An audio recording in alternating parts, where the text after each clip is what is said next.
So, how did the Aztecs and the Mayans sustain populations of millions of people, and how does that influence Mexican society today with a population of over 100 million? We're going to be taking a look at the role that corn plays in Mesoamerican society. It's a pretty fascinating feat in food science and social engineering. This is also going to partially explain why corn is considered sacred in Mesoamerican societies and why it's ceremonial today. Now, here's the interesting thing, right? Ancient Mesoamerican societies didn't have the benefit of Eurasian trade, didn't have things like the Silk Road and all the things to incentivize empire building in those societies. So why corn, right? Like a lot of people debate how healthy and nutritious corn even is in the first place. How could that be a key reason for sustaining millions of people? So the ancient Olmecs, which are like the ancient Egyptians or the ancient Sumerian, like the founding civilization of Mesoamerican large-scale societies, created this process known as nixtamalization. The process is pretty simple. You grow some corn and you soak it in an alkaline solution, typically cooked and mixed with a certain type of stone. Now, doing so essentially genetically modifies the corn to be a lot more nutritious. This is why if you have handmade tortillas in Mexico,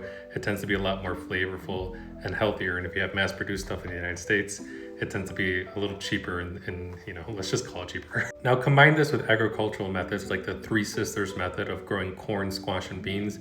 They were able to grow multiple crops per plot of land while also fertilizing the land and having a balanced diet with amino acids, proteins, and vitamins. So culturally, Mexicans will have food like pozole or tamales for celebrations or for ceremonies like weddings, Christmas, or even Thanksgiving in the United States because it's a way to celebrate abundance. And if you observe Mayan creation stories like the Popol Vuh, you'll have people being created out of corn will essentially say we've descended from corn.